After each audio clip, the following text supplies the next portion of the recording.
Hello, everyone. I am back with another devlog for Umbral Dive. So thanks for listening to this one. If you listened to the last one, quick shout out to a person over on Twitter who mentioned that the repeating lo-fi music was a little distracting under the context of my voice. So we will not be having that underneath. So thank you for letting me know. I'm happy to increase any ability to engage with the podcast at a moment's notice. So who am I if this is the first thing that you're listening to on the podcast? My name is Jeremy Gage. I'm designing what I would like to call an updated traditional adventure skirmish role-playing game, akin to your D&Ds and your Pathfinders and your other trad RPGs with skill systems like Pendragon and Numenera and many others. You can find me at JeremyGage5 over on Twitter. You can continue listening to the Draw Your Dice podcast. You can check all this content along with articles that I'll be making over on haveyouplayedthis.com, where me and my buddy Adam Bell are making cool info for games. So there's that. Cool. So let's get into today's devlog. Mostly the next couple ones will be a sort of getting up to date on where the current state of all the systems and designs for the game stand, and then looking at a documentation of how I adjust those things going forward. So last time I talked about some of the shortcomings that I've had with traditional adventure RPGs, and today I want to talk about some of the steps that I'm doing and some of the techniques that I'm using to adjust those things for a game that I want to run and I want to play. And I think will also elevate the genre overall. That's kind of a pompous thing to potentially say, but I have, if you don't see it in the world, make it, right? So that's what the fuck I'm doing. So today I'll be talking about the battle design system for what I've pet named the Amplify system overall, or systems, or the Amplify machine. I don't know. It's got a lot of pet names. But anyways, let's start with D&D 5th edition here and the why. So one of the big drawbacks I have with D&D 5th edition is how it structures turn order, how it structures combat. It uses a bucketing system of rounds, go into turns, go into actions, essentially. So for every round, a character will have one turn that has 3 action types available to them, being a main action, a bonus action, and a reaction, in addition to movement on their turn. In the verisimilitude of the game, this round transpires over 6 seconds. This is my first disconnect with how the game is built. I think that duration of round is also to allow the coupling of role-playing systems, a la skill systems, engaging with skills or attacks outside of combat in the fictional world. And I can see the advantages to having that. But when it comes down to playing the game, engaging with the game mechanically, I think there's just a tiny bit of disconnect from what's going on the field versus each player's turn. So rounds go over 6 seconds, but each player or each character that the player drives has their sort of own 6-second parallel universe version of those 6 seconds. So it's not really that you're operating at the same 6 seconds. It's like you're operating at different 6-second intervals. And you might be asking, Jeremy, why the fuck do I care about this? Why the fuck do you care about this? I care about this because when I imagine a combat, and I think about my favorite animes, my favorite uh, cartoons, or even like movies that have like really long battle sequences, I think you need to capture that feeling of it's all happening at one time. And especially in anime, there's always like this exchange and then plan, and exchange and plan, exchange of blows, plan your next moves. You're sort of like regrouping in different ways, either by couples or by whole groups. You're all pushed back to back. You're like, let's switch. I'll take this one. You take that one. And that's not doable in that style of turn order. I mentioned in the first devlog that um, turn order was really the thing that people are looking to solve when they're trying to make a faster combat.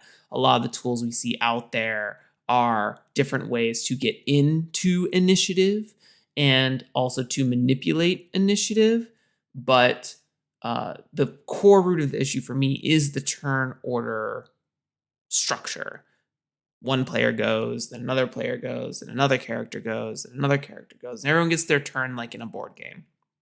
So what I've opted to do is move into two mechanics known as interlevied turns and programming mechanics. So interlevied turns means that everyone goes at the same time. This examples of this are like Magic the Gathering, how there are different phases inside of a turn that each player can operate on depending on the limitations of their cards.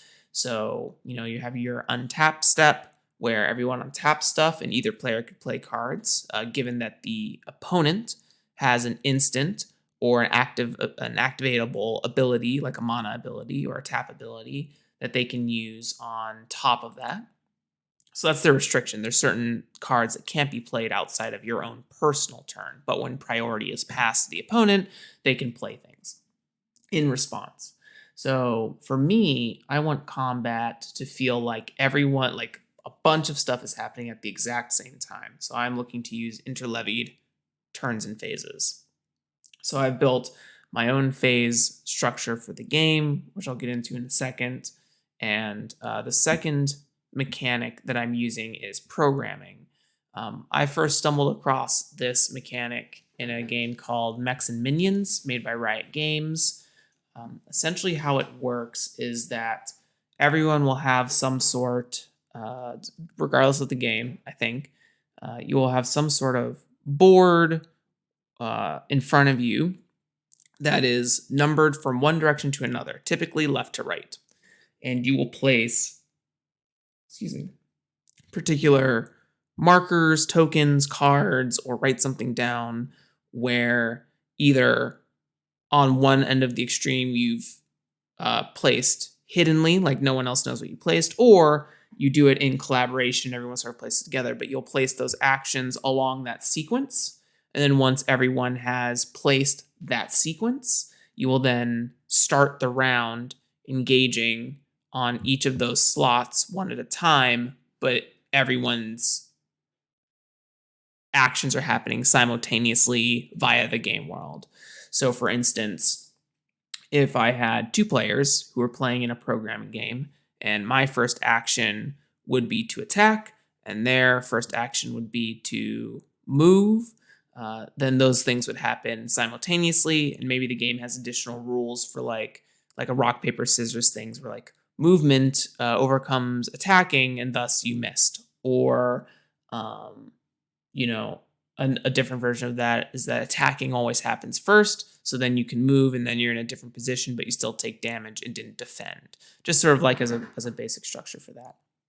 So in Umbral Dive's combat, essentially what happens is that you have a tactics board in front of you that has 6 circles on it, numbered 1 through 6. Those account to the seconds in combat, a la D&D 5e. So I think it's an easy sort of concept to start grasping with there. So you have your 1 through 6 seconds. And as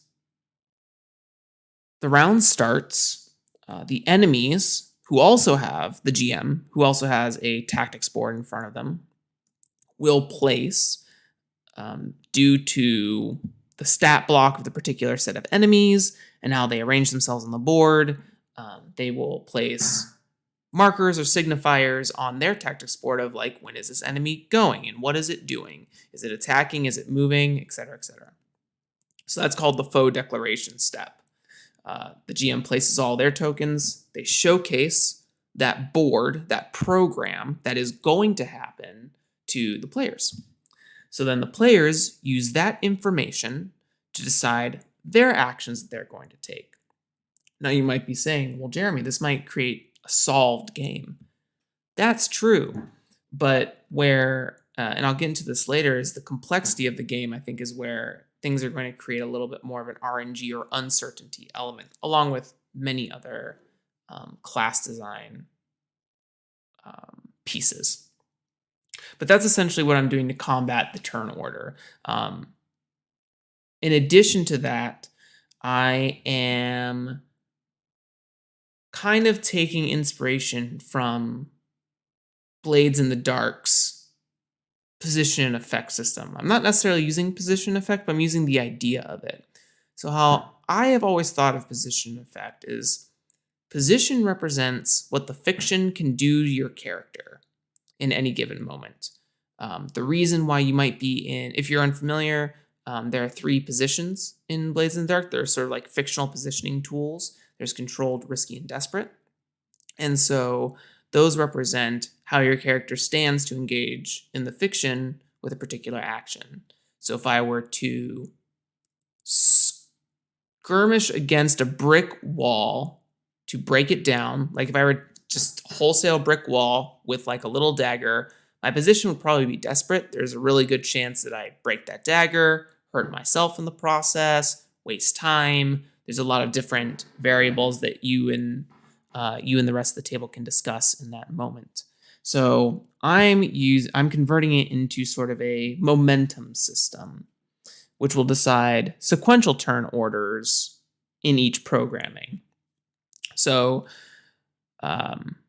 this is the second sort of style of turn order known as sequential turn order, which D&D uses. One person goes after the other. In this case, we're using the groups going one before the other. Your momentums are controlled, risky, and desperate. And as you engage with the enemy, you may gain or lose momentum. And the momentum track basically says who goes first in a second, players or foes. If you're in a controlled momentum, then the players lead. They essentially have the initiative, right? Quote unquote, the initiative. And they get to operate their programming first, which is usually advantageous because if you can eliminate an enemy, that prevents them from going, which is sort of an action economy thing, et cetera, et cetera. Or they may be able to stun before an enemy goes, things like that. If you're in a risky position or momentum, you will have to roll off each second to see who goes. That's sort of like a basic idea, but there will be some sort of like uncertainty mechanic attached here where you can see each second, do foes operate their actions first or do the players operate their actions first in a program's second? And then desperate position, foes will operate first each second. So they'll get to take all their actions before the players get to take their actions. However, I will be sort of thinking about a tide turner mechanic, which can like get your momentum back or allow you to sort of like circumvent that rule. Because I wanted to lean a little bit in the player's favor because it's sort of taking like epic storytelling or hero storytelling or something like that and just, putting it in the favor of the players. But that means that they have to operate the battlefield correctly and they have to fight desperately to claw their way back up the momentum. So just as a recap for fixing turn order in D&D and the steps that I'm taking, I want to eliminate fixed turn order by introducing phased combat, where using programming mechanics, we've all pre-selected our actions and then we watch our little character robots go on the battlefield. And they operate from second to second. There may be certain conditions or actions that would prevent other ones. So maybe you're doing a melee attack on second 4, but someone pushed you away on second 3, and that attack may miss in that case. Just examples of how that can sort of be changed up on the battlefield. The second thing is the battlefield. So the battlefield, I've always felt like the grid is kind of stifling on two fronts. Like gridded combat is stifling on two fronts. One, it doesn't feel organic enough to me.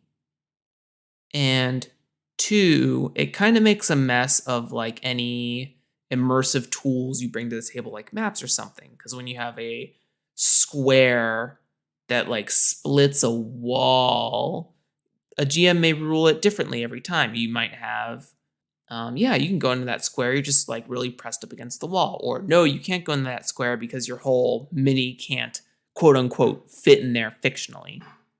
So it creates a little bit of like weird space. So what I've opted to do is actually take from war games and use ruler movement.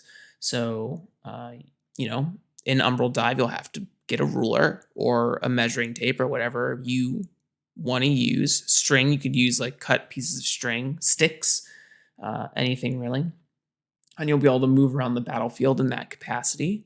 So additionally, Umbral Dive will provide, I think there are some D&D tools out there like cones and circle shapes and stuff, but spell or area of effect shapes that will be applied. But you can also use inches to determine how big an area is or something like that. And it will be like whole or half inches. It won't be anything smaller than that, just because that can get really fiddly.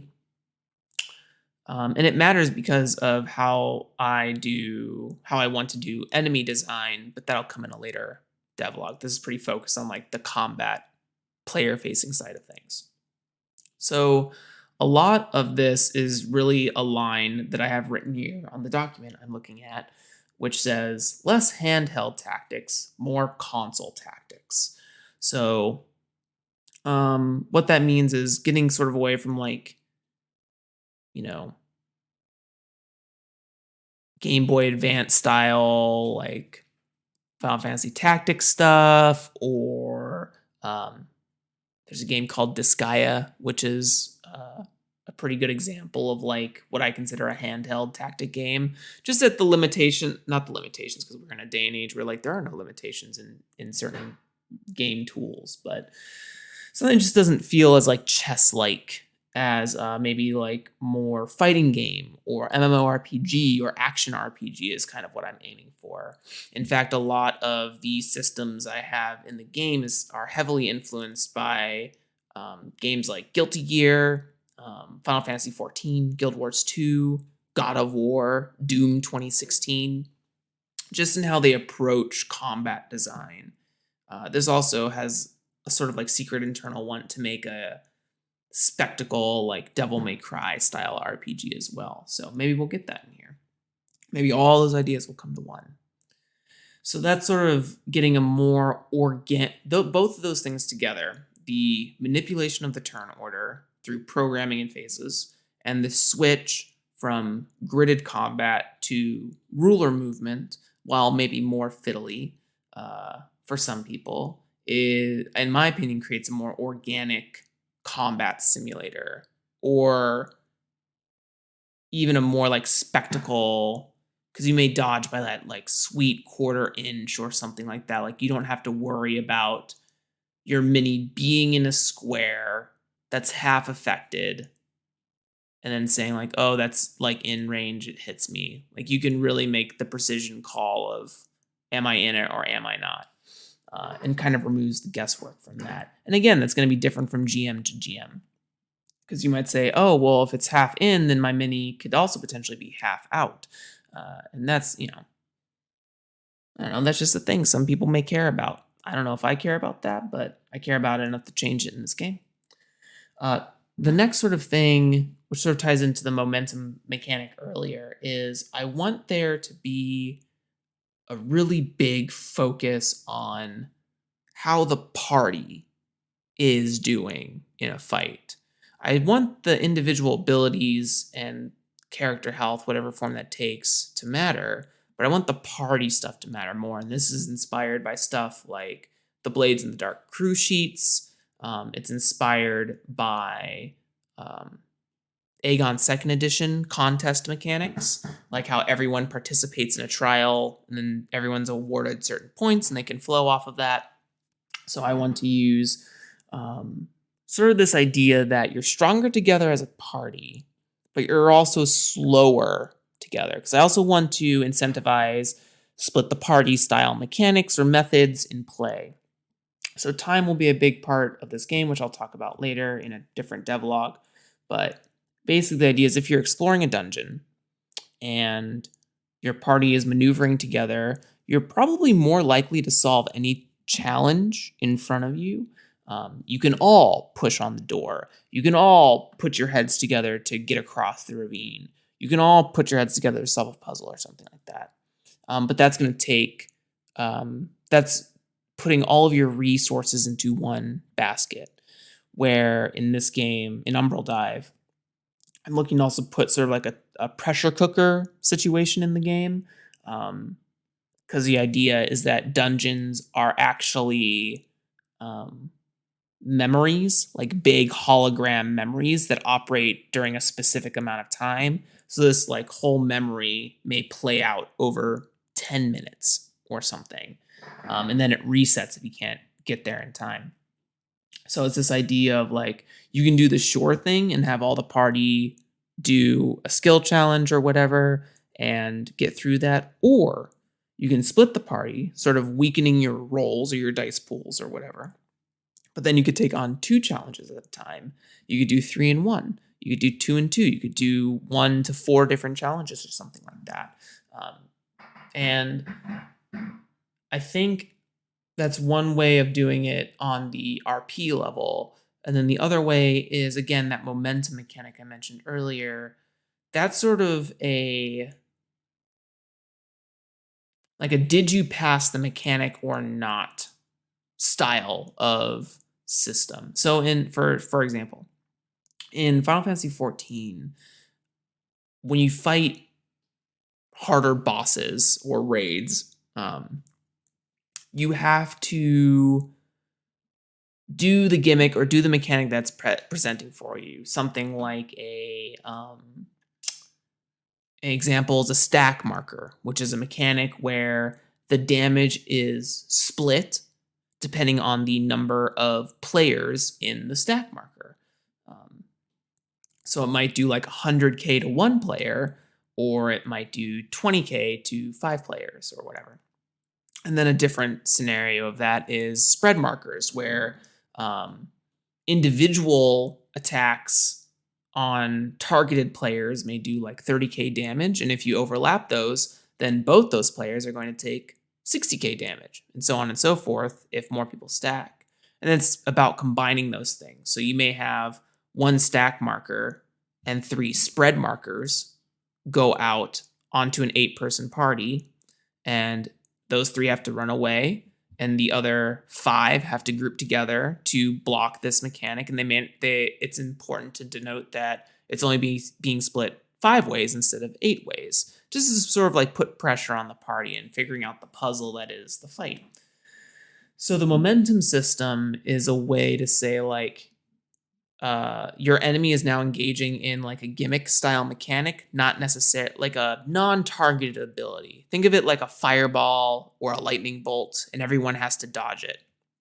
And if anyone doesn't dodge it, you lose momentum because it's putting sort of like morale pressure on everyone, and they have to care about you and put resources into you.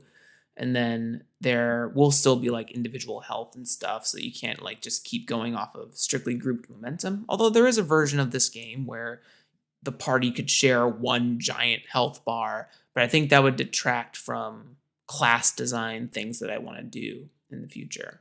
So I still want the individual to matter, but I want the party to matter more than the individual. And I think that's really important. Other thing that I find disingenuous about D&D 5e is progression. So in the scheme of its design, I ask you this question. What is the difference numerically between a goblin and a dragon?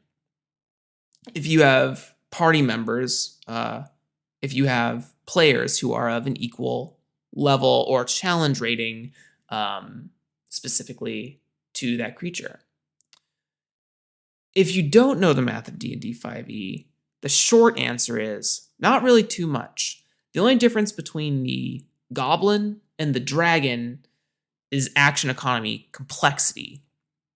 As far as numbers go, if you were to put a properly leveled party against either the goblin or the dragon, numbers wise, they will be the same fight because D&D 5th edition has a battle design philosophy that most combats should last about 3 rounds if played on average optimally.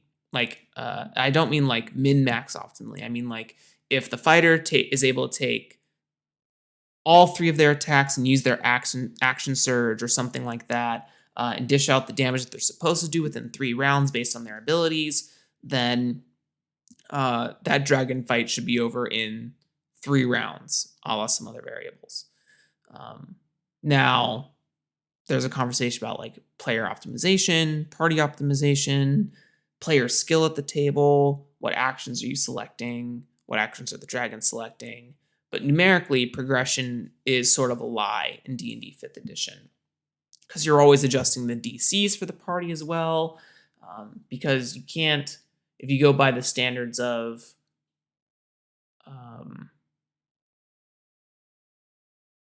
like, there's a table in the book that says like, oh, a DC 5 is very easy and DC 10 is easy and 15 is like standard and et cetera, et cetera. You're sort of always wanting to push that DC to a level that still feels challenging at a probability rate as related to the D20 and its bonuses, right? You could have a level, I don't know, level 15 rogue with goddamn plus 13 stealth, and you set the DC to 15, there's like a 90% chance they're going to make that roll because all they have to roll is like a 3 or something. So why have them engage in that roll? And then you might say like, oh, well, the DC is 27. Oh, but there's just like a bunch of, I don't know, automatons. I could probably stealth around that. So DC is just like a funny thing, and progression is weird in the game. And I've never really been like a fan of the level up concept, but what it does is onboard complexity. So I don't think the game will have a progression system, but I do think that its class design and its system designs are going to be more geared towards like card game progression in a way. You sort of like build the complexity you want to see in the game. So there's inspiration of this from like Legends of Runeterra, Magic the Gathering, Slay the Spire is a really big example of this, where you sort of like progress by building your skills, seeing synergies, grouping cards together to create combos or special effects. And so that's sort of the style of progression / class design that I want to go to, is really focusing on like building your own complexity and tailoring your table's skill level on like tiers of complexity. So if your group just wants like, I don't know, easy going combat with like a few options to pick from, do like a tier 1 play, right? And that's not like tier 1 means the game is you have less options for difficulty. Like tier 1 play in D&D means you potentially never fight a dragon, mono and mono. But in this, I'd want you to have like all the options available to you of enemies that you could fight, and they could be scaled up and down depending on number of players and tier level.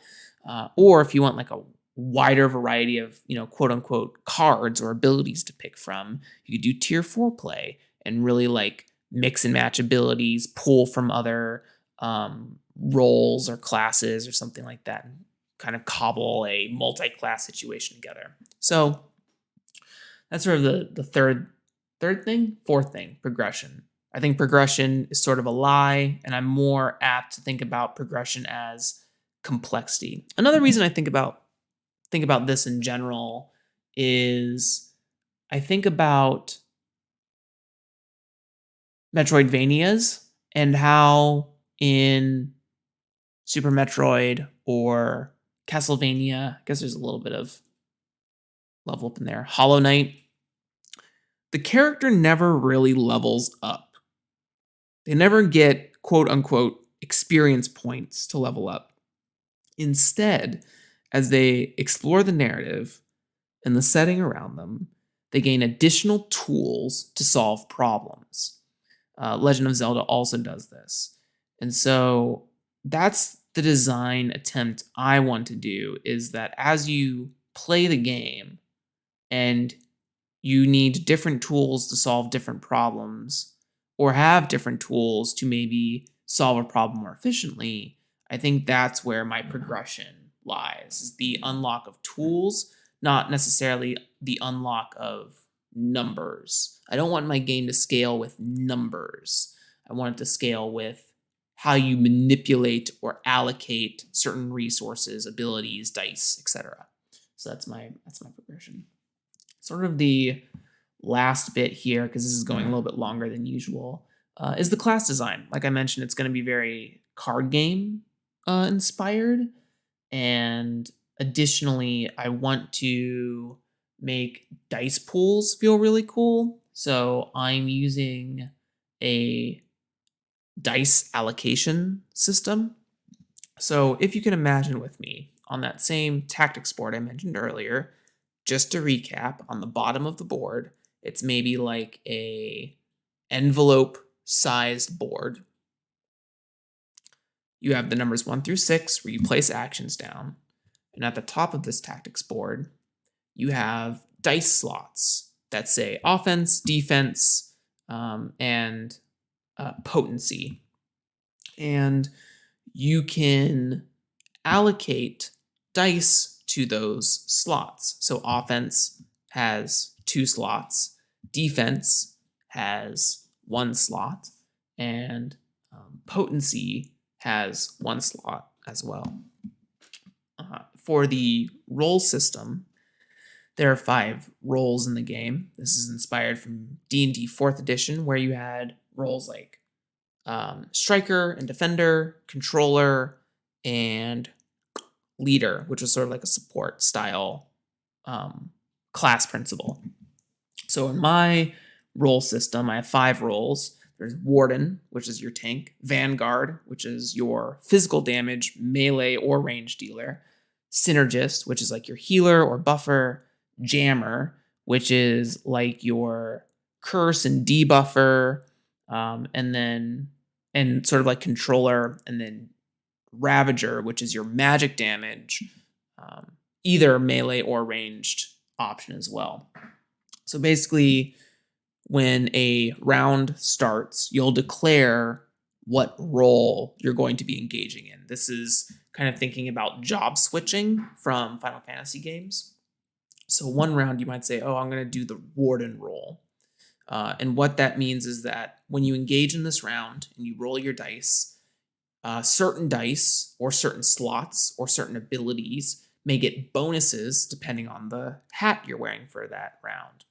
The other reason I want to do it this way is that I want people to be able to create a little bit more of a out of the box style role. So when I say the role Warden, you might open up and think tank, and you might think like paladin, knight, barbarian.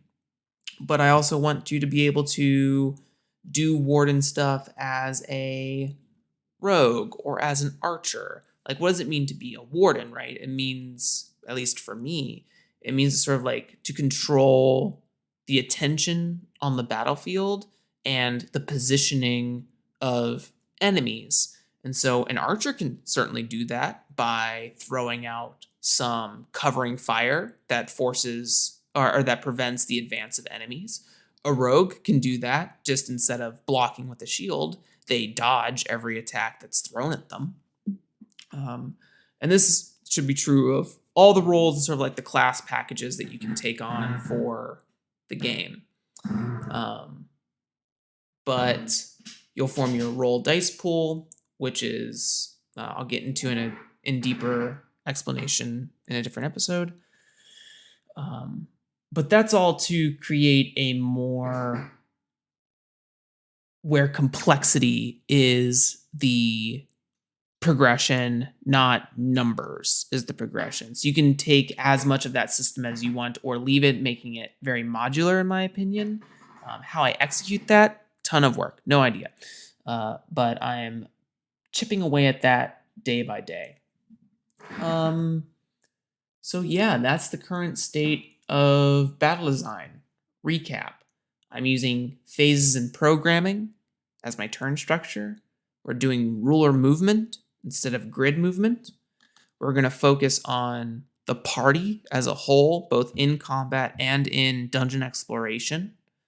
We're going to shift the lens of progression as numbers into progression as complexity and make it as modular as you can for the different class packages and role skeletons that you can build those complexities on top of. I'll get into the more like resolution style systems in a different episode that's going to talk about my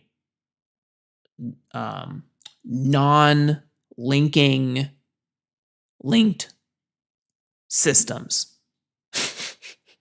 It's a very poor way to explain it. But you'll have to wait for that devlog to find out what exactly the fuck I mean.